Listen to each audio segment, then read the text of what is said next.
Hello and welcome to the Bucket Lister podcast. Join your host Keith Crockford along with special guests who have travelled the world, here to share stories of their adventures and plenty of inspo to add to your bucket list. Now, let's get into today's episode.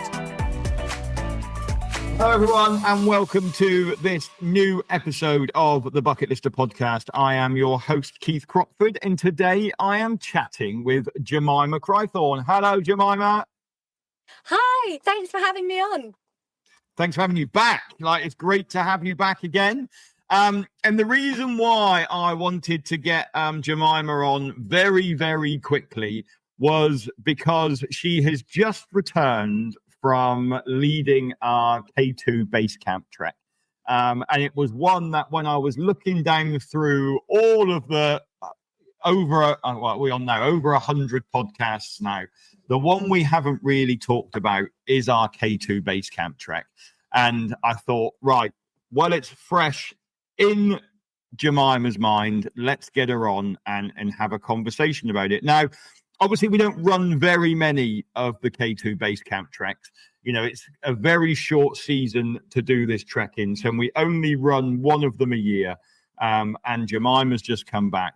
And I think it's really important that when we're going through this, Jemima, that we kind of talk about the trip in the sense of kind of the challenge that it is as well, because this isn't your normal Everest Base Camp Kilimanjaro trek, is it? Not at all. No, it is a level up, maybe even 10 levels up. And so, I mean, obviously you've just come back. You had never done it before. Like when we were sat down going through our list of trips last year and which ones needed guiding, you know, you very quickly kind of put your hand up and said, can I please go and do that one? So what was it about that one that made you really want to go out and get on that trek? Oh, it's a good question. I love the Karakoram. I've experienced it in not in that specific part of the mountain range, but I've experienced like the foothills of it, and it has just been my dream to go to get to the spicy bit, the main bit, like right up to K2. And I just think it's such an incredible mountain, and to be able to do the trek to the base camp there is such a special thing. And yeah, I was just really, really excited to do it.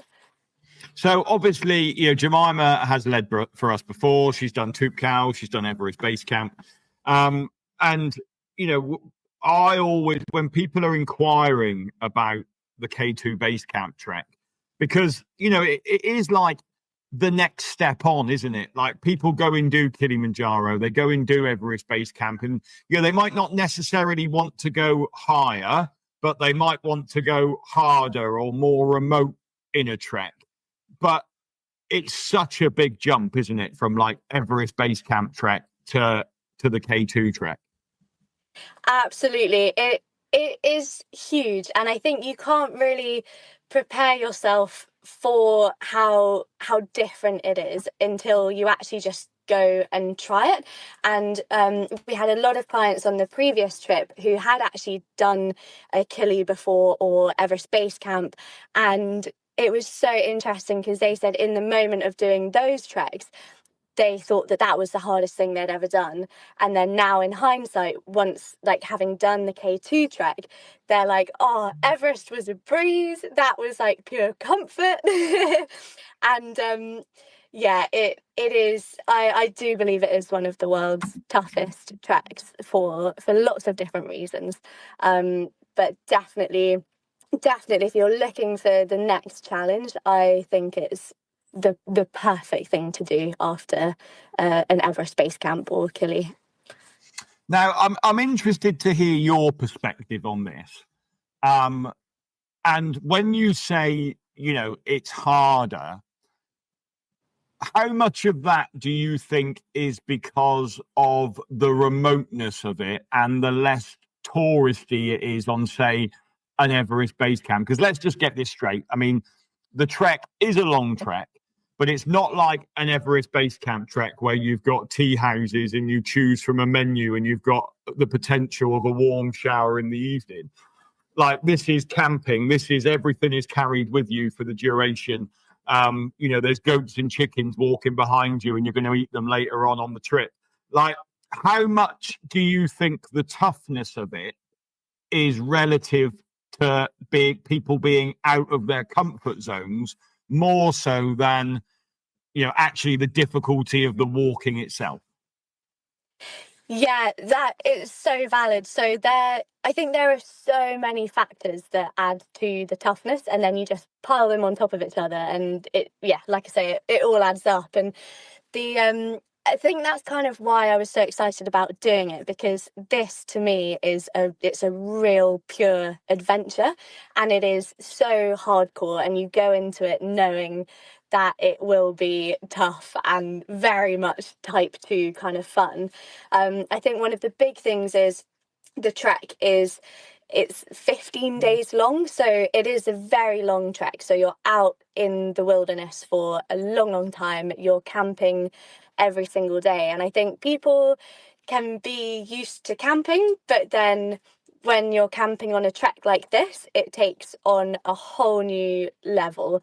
And so that kind of I guess decreased comfort level of things definitely has a big effect. Some people don't sleep so well in tents, and then you're doing that for 15 nights in a row, and so then suddenly you're hiking in a tough environment anyway, but you're super fatigued and sleep deprived, so that can be really difficult. And then simple things like personal hygiene, like however on top of that you think you are with your baby wipe routine, that can be a real challenge when you're doing that back to back, and you've got some days the day will start off at 40 degrees heat, and it's just incredibly hot, and you're sweating and you're dusty and dirty, and then the weather can change, and it can be down to kind of rainy or freezing levels, and so your body is experiencing a lot, and then all you've got is a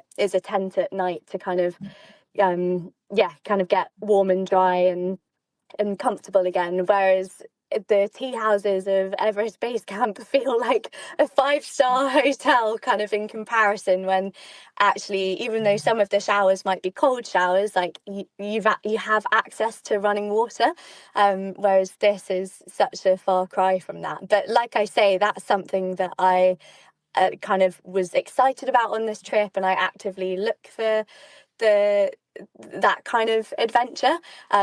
But definitely, if you're going to do this trip, I would say do some camping in harsh environments as some prep, and definitely do some multi-day camping trips so you can kind of get used to your routines and certain little things that will bring you comfort. They might be really small things, but in that environment it will be everything to you in terms of like that little piece of home or little piece of comfort.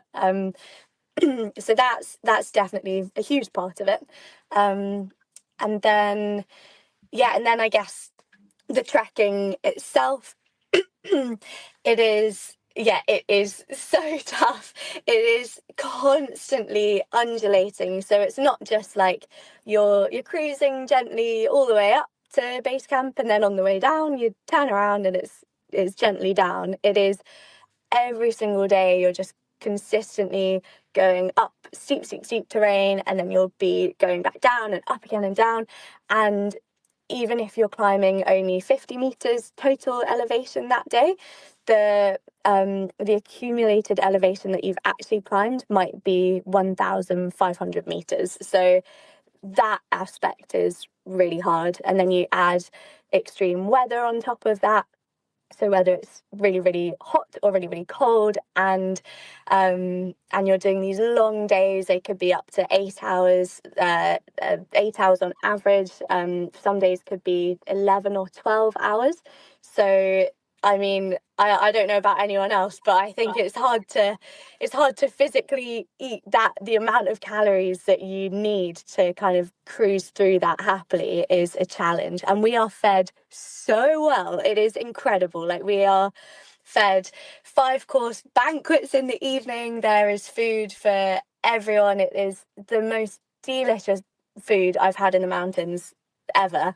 So you are well fueled, but even then it is tough. So again, kind of practicing hiking where you are kind of at the limit of yourself. I often think like, how would I actually train for this? It would probably be going on a long fasted run in the morning, getting kind of using up any fuel you have in your body, and then going for a 4-hour hike and with a 30-kilo backpack or something, and that would probably give you a glimpse of some of the moments you can have in these mountains. But yeah, it in the toughness, it is just so rewarding as well.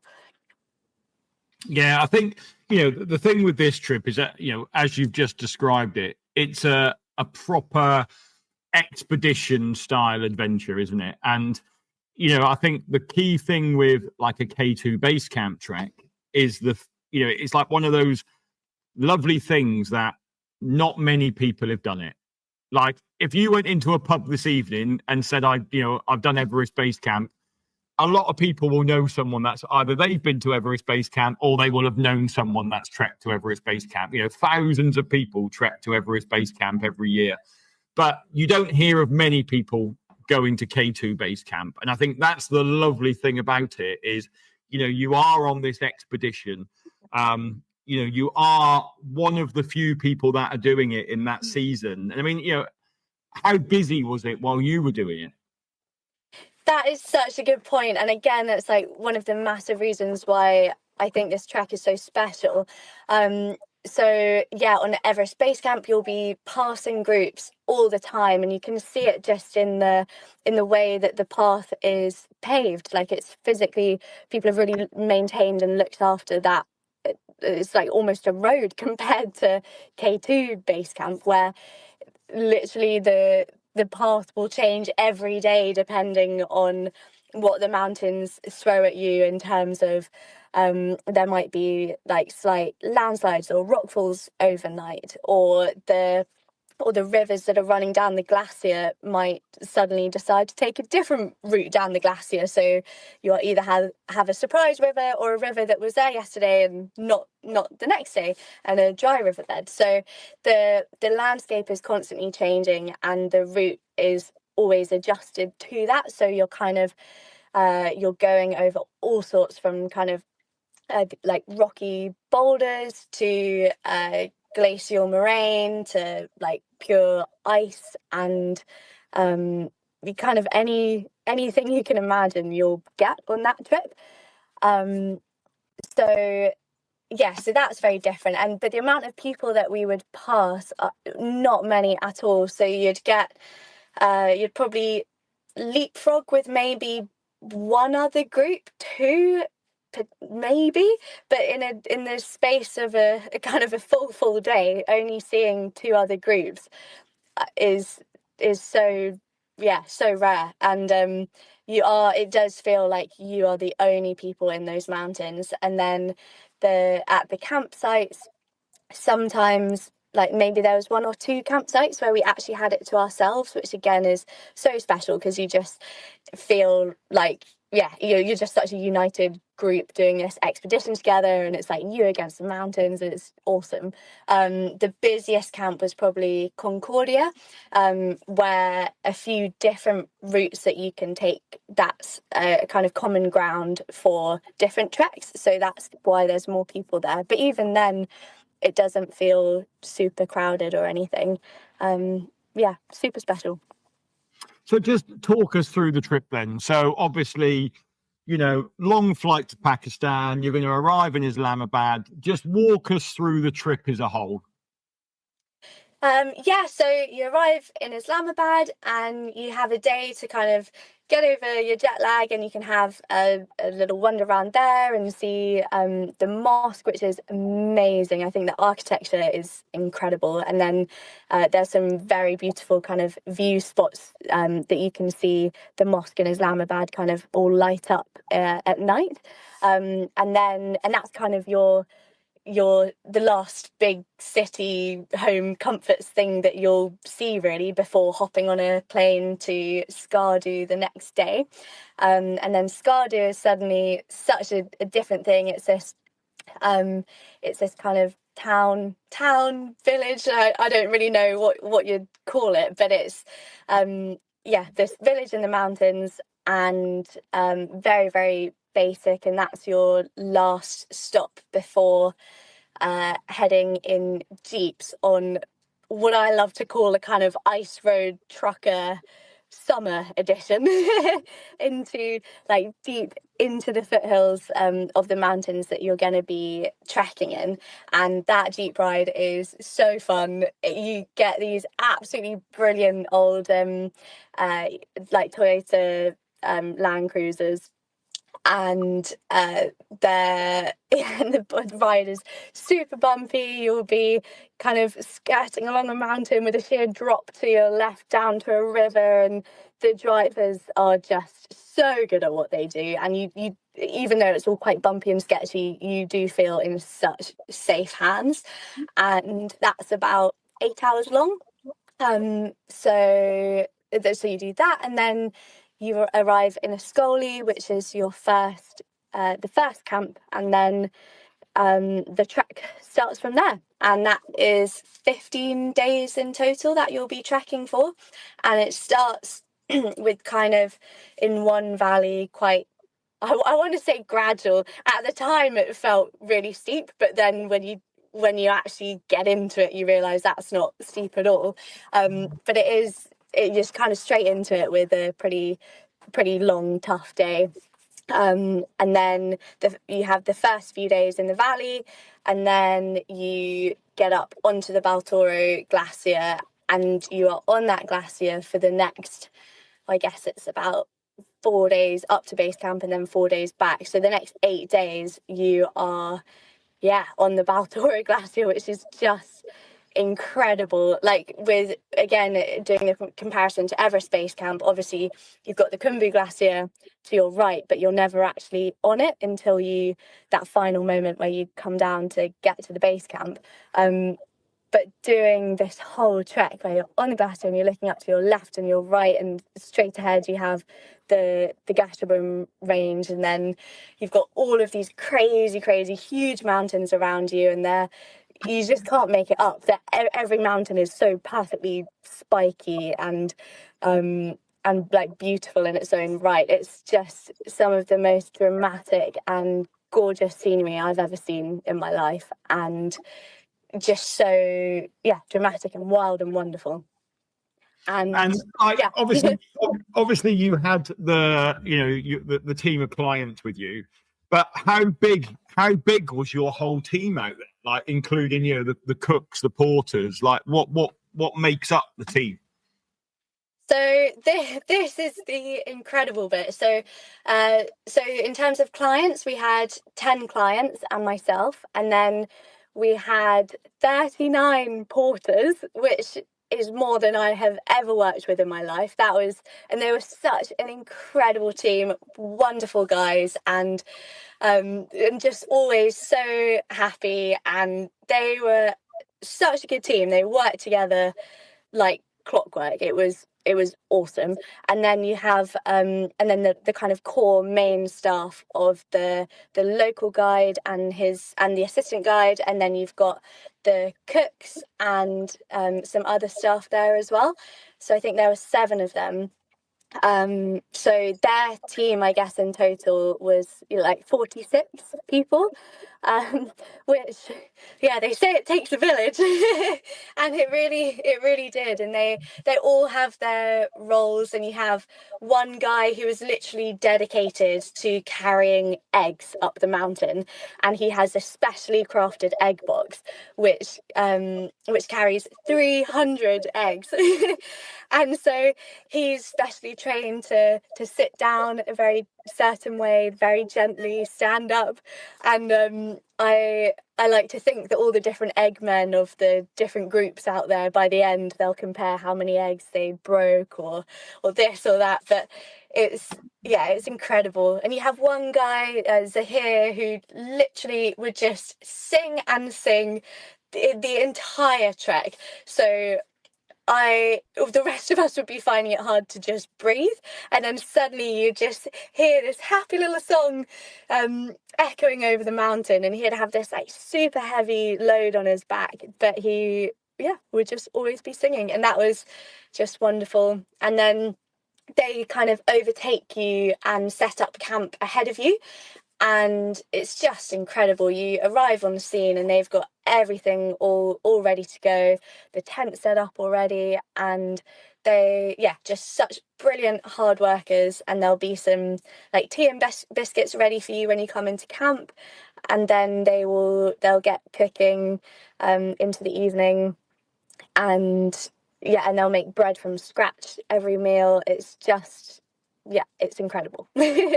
Describe, like, just describe to people what an average day kind of looks like on that trek. Like, you know, what time are they getting you up in the morning? Like, what does lunch look like? Like, just go through a day, you know, a normal day there. Yeah, sure. So it is early mornings, but it's weird. It doesn't really feel like it because your whole day is shifted a bit. So we would often have breakfast at around 5:30. As a leader, I would often be up quite a bit before that, just kind of doing, like, you know, leader admin for the morning and kind of setting out for the day and stuff. But it would be standard 5:30 breakfast, and there would always be some form of eggs, and it was amazing how many different ways they can do eggs.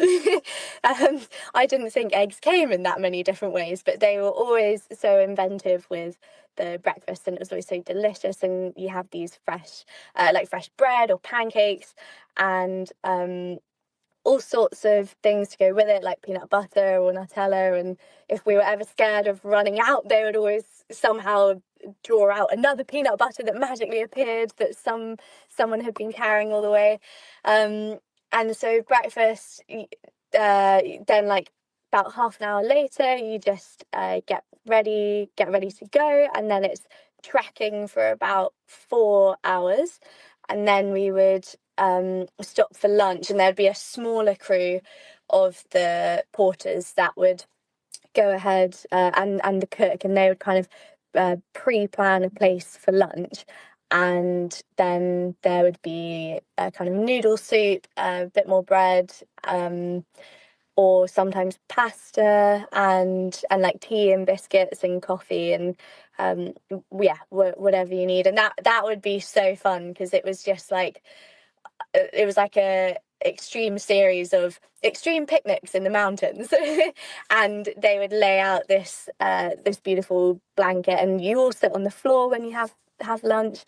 And there were some really cool, like, kind of eagle's nest spots. It was all very, very stunning. And then you after lunch you then continue, and again it would probably be about 4 hours into the afternoon. And we would usually finish kind of early to late afternoon, so never trekking too late into the evening, which was good. And then you'll get into camp, maybe some tea and biscuits, and then have a bit of chill. Some people, and I had a client on this trip who bought a miniature watercolor set, and so she would paint most evenings, and she did this incredible kind of like concertina storyboard of the trek as we were doing it. And so that was wonderful. If anyone out there does paint or is arty, like, totally use up some of your weight limit to bring your sketchbook with you, because that was really cool. And then we'd play lots of cards. That is a must in the mountains. And then it would be dinner time, and again just the most incredible dinners. It's so good. And then again, like more carbs in the evenings, and then you probably go to bed at around 8. I always thought if I was in bed at 9, that felt like midnight. It felt really late. So yeah, that's kind of a day in the life, really. And how did you cope with packing for such a long trip? In terms of, obviously on these trips you've got porters carrying your bag, there's weight limits. Like, what was the weight limit, and how did you cope with packing? And do you think you packed well, or do you think there's things you missed? And if you did it again next time, what differences would you take with you? Yeah, so that's a really good question. Again, I think I'm lucky kind of doing lots of trips like this. You have your kind of standard gear, and I'm quite used to my duffel bag uh, like being a certain weight. So I just basically packed everything that I would for an Everest Base Camp trip, which for me usually adds up to 11 kilos in the duffel and about 7 kilos on your back. Or maybe, yeah, 7 kilos without water. But then I knew that this trip it's obviously longer and it's more extreme weather. So I tucked in an extra puffer jacket, and more gloves, and kind of, yeah, just more kind of cold weather things that you would need. So like hand warmers, and oh, what else did I pack? So the interesting thing is, even though it's a longer trek, the weight limit is the same. So it's 15 kilos for your duffel bag for this trip. And then obviously on your back, it can be whatever you think you can carry. But I would say 7 kilos is probably a good marker point. I don't think you'd want to be over 10, because even like doing a trek at sea level, that might be absolutely fine.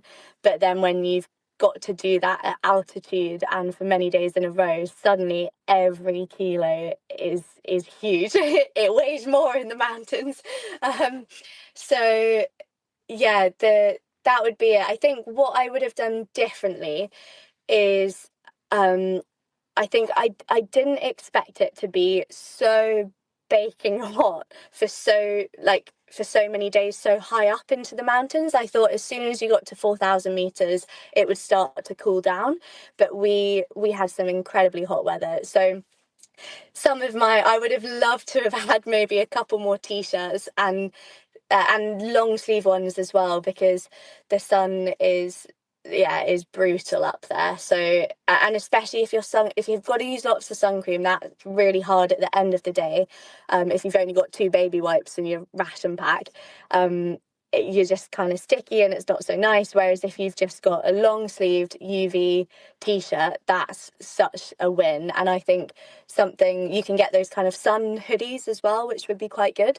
Merino is fantastic. So obviously if you have a synthetic top, you use it once and it kind of it smells straight away, and then you're stuck with it.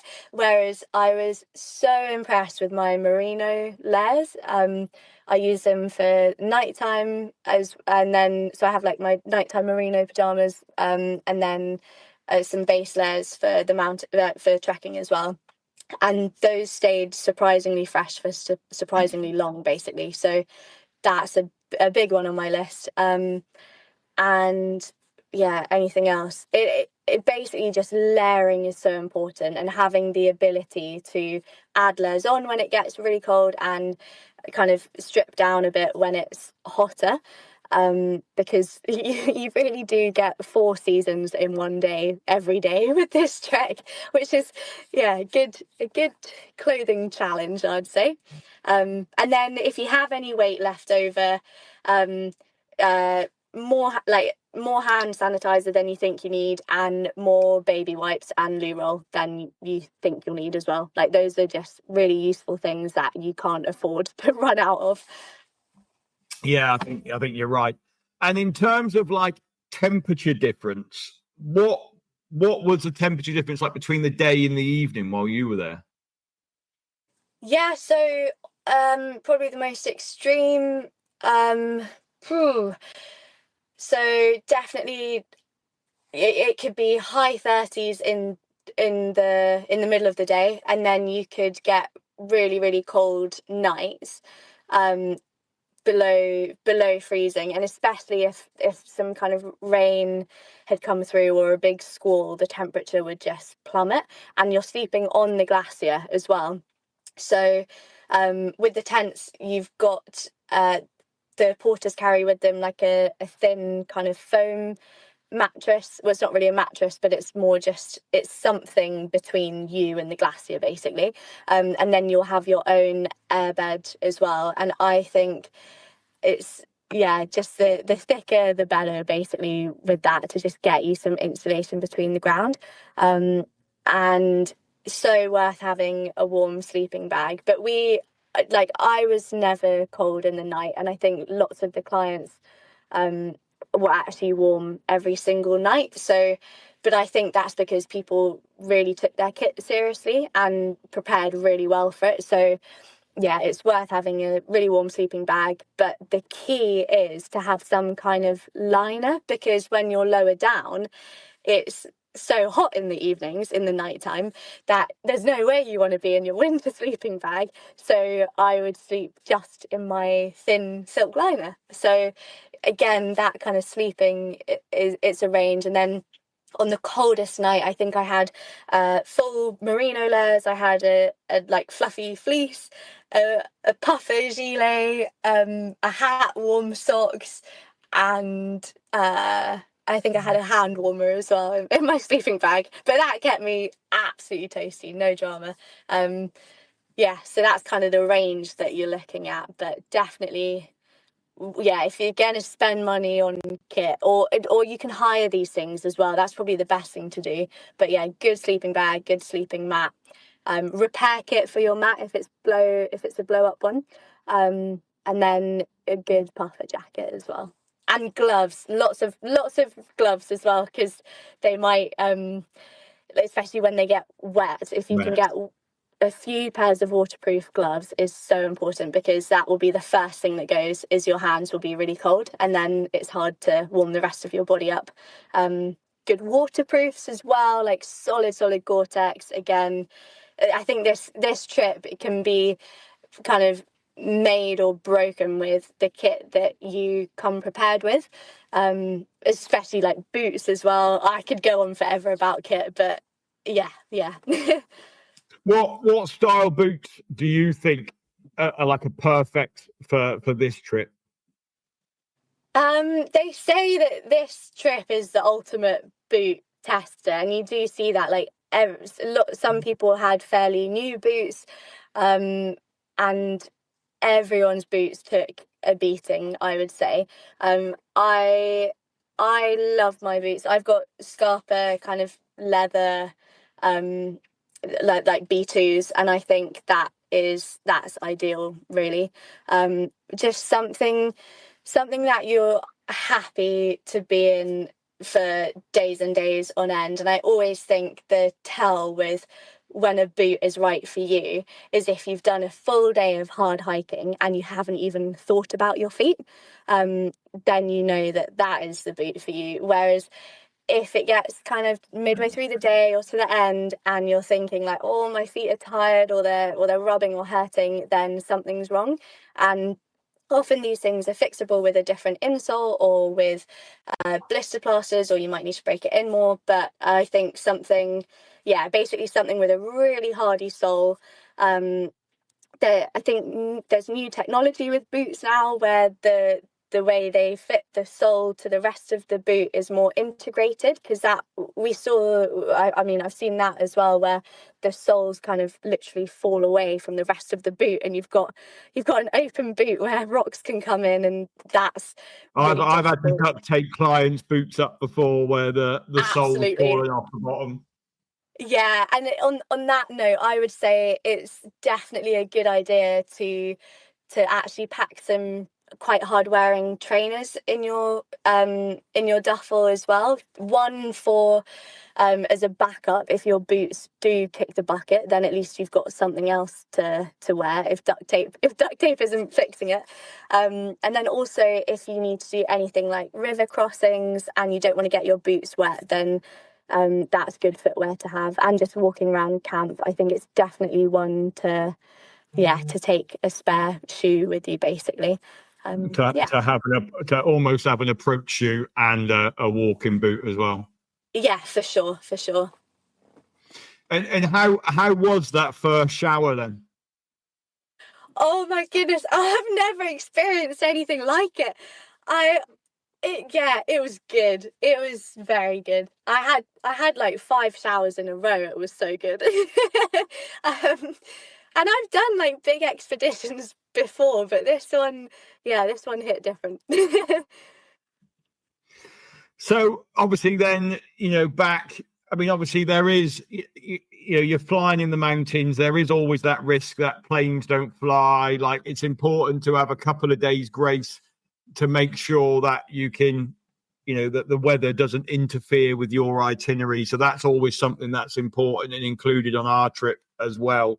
But, you were lucky that you did manage to fly back to Islamabad all on time. Everything was fine.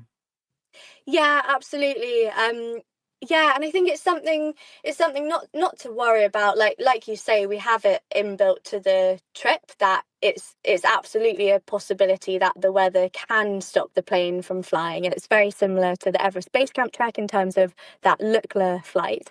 But this plane is a lot bigger, a lot more hardy.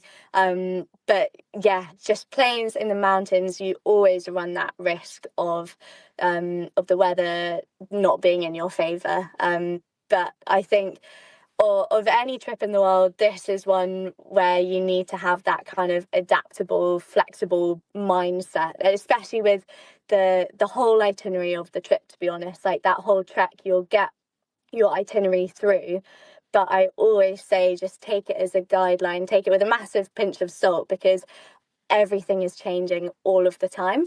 And never worry if your guide suddenly has a different plan or wants to adjust it. Just go with the flow. Like, these guys know exactly what they're doing, and there'll be really good reasons behind those changes. And that's why we have like a rest day at Concordia kind of inbuilt to our trip. I often think that rest day will never actually be used as a rest day as intended. It will be used as either kind of cutting another day in half, or it might give you the opportunity for a better weather window to actually go to K2 base camp, and it just gives you that flexibility. So yeah, nothing to worry about too much.